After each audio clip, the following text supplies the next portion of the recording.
Life had its own simple way for me. My name is Julie, and at 35, you would find me in the local library. It wasn't exciting, but it was my place. The books were my friends, and the dusty shelves were where I felt at home. I liked staying out of the spotlight and being in the background. I lived in a small town where everyone knew each other's business. My days were mostly the same: wake up, go to work, and then back to my small apartment. It was filled with used furniture and lots of books. I didn't really go out much, and that was okay with me, or at least that's what I told myself. Then Jack walked into my life. It was a day like any other. He wanted a book, something different, he said. He had a friendly smile and a warm voice that felt like sunshine on a cloudy day. "Hey, could you help me find a book? I'm feeling adventurous," he said, smiling with his eyes. "Sure, what type of book are you looking for?" I asked, adjusting my glasses and trying not to stare at him too much. "I don't know, surprise me," he answered, smiling in a way that showed he liked this small challenge. That was the start of everything. We began talking more and more. At first, it was about books, but then we started talking about our lives. Jack was different. He really listened, making me feel heard for the first time in a while. One day, he came in with a determined look. "You know, Julie, you're the most interesting person I've met here." "Why do you hide in here all day?" he asked, leaning on the counter with a playful look in his eyes. I laughed, a sound that felt odd to me. Where else would I go? This town isn't exactly full of excitement, I said. Jack quickly replied, "Maybe you just need someone to explore it with. How about dinner tonight, my treat?" I hesitated, not used to this kind of attention. "I don't know, Jack." "Come on, what's the worst that could happen? You spend an evening out with a guy who enjoys your book recommendations. Plus, I promise to make it worth your while. You can show me this hidden gem of a town," he encouraged, his confidence catching. Against my better judgment, I agreed. "Okay, sure, but no fancy places. I don't like all that fuss," I said. Jack smiled brightly. "I'll pick you up at 9. Wear something comfortable." That night changed everything. Jack showed me parts of the town I'd never noticed, even though I've lived here all my life. He made me laugh, a real, deep laugh that I didn't know I could. He listened to my stories, my dreams, and my fears, never making me feel unimportant. As we walked back to my apartment, he stopped and looked at me seriously. "Julie, I know we've only just met, but there's something about you. You're genuine, and in a world full of fakes, that's rare." I didn't know what to say. No one had ever spoken to me like that before. "Jack, he cut me off, gently placing a finger on my lips. "You don't have to say anything. Just know that I see you, Julie. I see who you are, and I like what I see." Jack was always the best part of my day, making everything brighter with his care. He made me feel seen, calling me beautiful, kind, and smart things I hardly believed about myself. His warmth made the idea of forever not just possible, but desirable. When he proposed, it felt like a dream. "Marry me, Julie. I can't imagine my life without you," he said, his eyes sincere. I didn't hesitate. "Yes," I said, feeling excited and a bit shocked. But before we got caught up in wedding planning, there was one important step: we had to meet his parents. Jack had warned me, "My folks have high standards for who I bring home, but don't worry. They're going to love you once they see how amazing you are." Though his words were meant to comfort me, my nerves were still there. I was very nervous before meeting Jack's parents. I searched my closet for something simple but nice to wear, but it felt like a difficult task. Jack, on the other hand, was completely relaxed. He seemed almost uninterested, as if he wasn't worried at all about how the meeting would go. "You're overthinking it, Julie. Just wear what you're comfortable in," he told me casually, which only made me more nervous. When the day came, I chose a simple blue dress, hoping it was the right choice. As we drove to his parents' house, Jack seemed more interested in the music on the radio than in the meeting. "You sure they're going to like me?" I asked him, looking for some reassurance. They'll come around. "Just be yourself," he replied, not really paying attention. I was anxious as we walked up to the door of Jack's childhood home. I remembered his warnings and felt scared about what was coming. When the door opened, Jack's parents were hard to read. The dinner that followed felt like a test. They asked me many questions, making it feel more like an interrogation than a casual conversation. "So, Julie, Jack tells us you work at a library. Do you see yourself doing that long-term?" his father asked, sounding like he didn't think much of my job. I tried to answer confidently. "I love working there. It's fulfilling in a way I can't quite describe," I said, hoping my passion would impress them. Jack was unusually quiet the whole time, offering little help as I dealt with their tough questions and subtle criticisms. It felt like I was fighting a battle alone, with Jack just watching. On the drive home, the car was silent. I was not only upset about how the evening went, but also disappointed in Jack's lack of support. "I thought you said they'd warm up to me," I said, my voice filled with hurt. Jack just shrugged, which frustrated me. "Give it time, Julie. They just need to get to know you better," he said, but his words didn't really comfort me. After a few more dinners that felt just as uncomfortable, it was clear Jack's parents didn't like me much. They seemed to think I was after their money, which was not true at all. I was never interested in Jack's money. In fact, I barely knew about it until he mentioned it one day, saying his parents are a bit old-fashioned, worrying about money and status. One night, Jack came home looking serious. "Babe, we need to talk," he said, avoiding my eyes. I felt a knot in my stomach. "What's wrong?" I asked. "It's my parents," he started, finally looking at me. "They're insisting we sign a prenup." The word felt strange and bitter. "Jack, you know I don't care about your money, right?" He sighed, running his hands through his hair. "I know, and I don't care about it either, not when it comes to us. But they're adamant. They think it'll protect both of us or something." I was hurt, I won't lie. It felt like they were expecting our relationship to fail. But I loved Jack more than I cared about his parents' approval or some silly agreement. "Fine," I said, sharper than I meant to. "Let's sign it and be done with it. Your money, my money, whatever. I don't care. I just want you." Jack looked relieved, and part of me hated that he felt that way. "Thank you, babe. I hate this as much as you do. It's just a piece of paper. It won't change anything between us." So we signed the thing. Some lawyer his parents knew drew it up, making sure neither of us could touch the other's stuff if things went bad. It felt like signing a declaration of distrust before we even began, but I pushed those thoughts away. I was in love, and love was supposed to conquer all, right? Our wedding was simple, just how I wanted it, just a few close friends, an intimate ceremony, and the promise of forever. I moved into Jack's place shortly after. It was a nice house, nothing too fancy, but it felt a world away from my old apartment. Jack's parents lived nearby, which meant surprise visits that seemed more like inspections.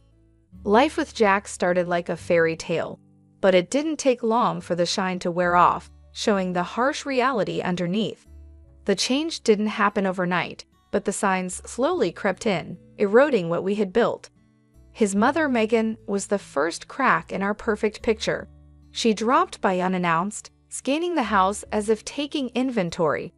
"Remember, this is Jack's house. Everything here is his," she reminded me. I kept my cool, replying, "I'm all aware, Megan. I'm not here for your son's things." "I love him," I said, but she just scoffed. "Love doesn't pay the bills, dear.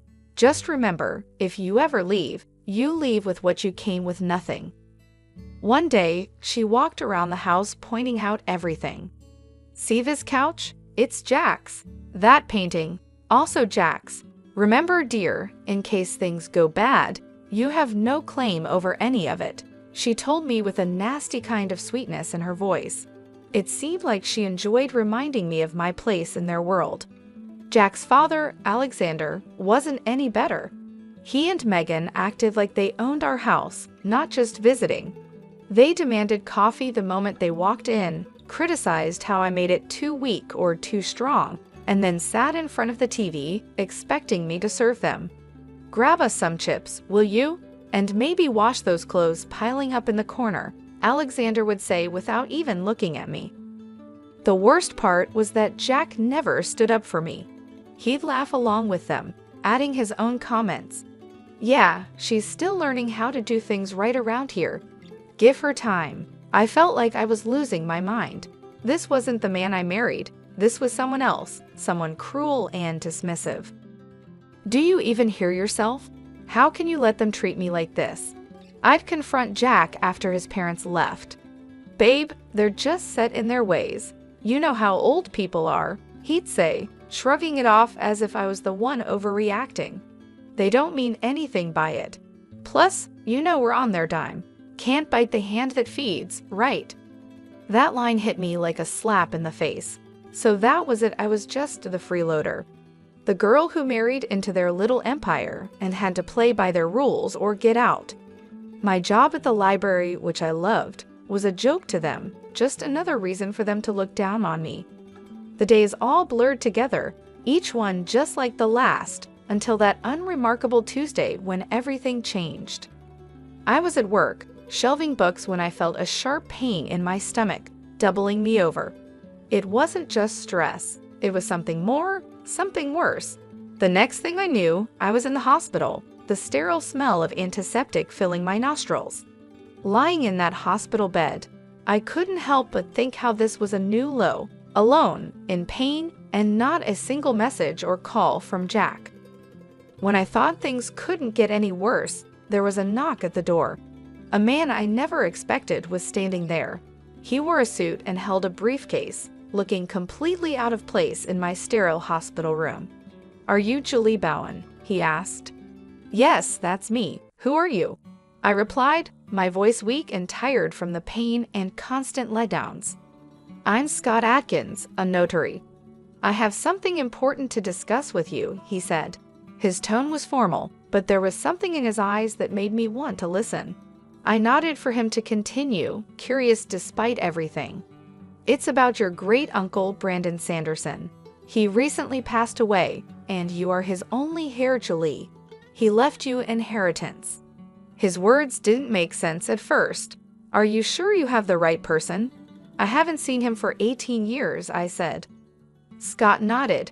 "Quite sure. He was a private man, but he always remembered you and wanted to make sure you were taken care of." Lying in the hospital bed, feeling a mix of confusion and excitement, I watched as the notary got ready to explain my great-uncle's will. He cleared his throat, opened his briefcase, and spread out the documents in front of him. "Julie, your great-uncle was a wealthy man with fine taste. He left you a significant inheritance. We're not just talking about money here, though there's plenty of that.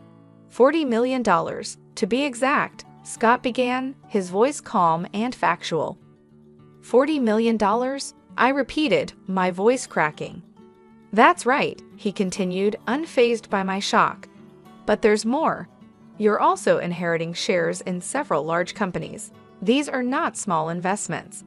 We're talking about major stakes in some of the most stable and profitable companies out there."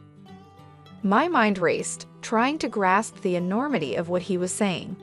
Owning parts of companies I had only heard about on the news seemed like a fantasy. "And there's property," Scott went on, flipping through the papers. "An old large house in one of the most prestigious areas. It's not just any house, Julie. It's a mansion with history, acres of land, and it's all yours now." I tried to imagine the house, the kind of place I had only seen in movies. It was overwhelming, to say the least. "Don't forget about the antique car," he added with a slight smile, as if expecting my reaction. "A classic, fully restored, and in mint condition. It's a collector's dream." I laughed, feeling like this was all too strange. An antique car too? What am I going to do with that? "I barely drive as it is," I said. Scott's smile got bigger. "Well, it's yours to do with as you please. Maybe take it for a spin now and then." He continued, "And then there's the furniture and paintings inside the house. They're genuine antiques, some of them centuries old. Your great-uncle had a taste for fine things." The room seemed to shrink, and the air got heavier as I tried to understand everything he was saying. "So I've inherited a fortune, a company, a mansion, an antique car, and a collection of art and furniture. That's unbelievable. It's all yours, Julie? Your great-uncle wanted to make sure you were well taken care of. It seems he saw something special in you." Special? I felt anything but special, lying in a hospital bed after the worst few months of my life. Yet here I was, suddenly a multimillionaire, trusted with a legacy I didn't even know existed. "Thank you, Mr. Adkins. This is a lot to take in. I don't even know where to start," I admitted, feeling grateful, disbelief, and a huge sense of responsibility. "We'll take it one step at a time," he assured me. "I'm here to help you through the whole process." Just then, my phone buzzed. It was Jack calling for the first time in days. Ignoring it, I turned back to Scott. "What happens now?" "We'll need to handle some paperwork, but the inheritance is yours. Your life is about to change, Julie, and change it did." After the unexpected windfall, Jack and his folks seemed to change their attitude. Their daily hospital visits felt like scenes from a cheesy movie. Jack, who hadn't bothered to check on me before, was now constantly by my side, fussing over my blanket with a worried look. "How are you feeling today, love?" he'd ask, his voice dripping with sweetness that didn't reach his eyes. His mother, Megan, was even more over the top, if possible. "Darling, I'm going to cook your favorite lasagna when you get back home. Just you wait," she said, her smile wide but not quite genuine. It was all too much, too sudden. Yet, I played along, smiling weakly and thanking them for their care.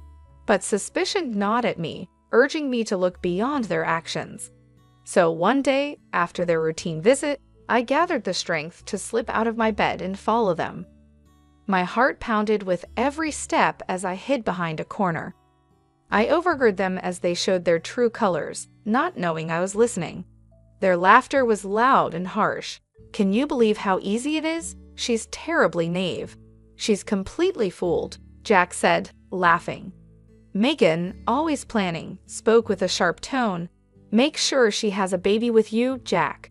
Once she does, she'll never be able to leave, and then we'll really have control over her and her fortune."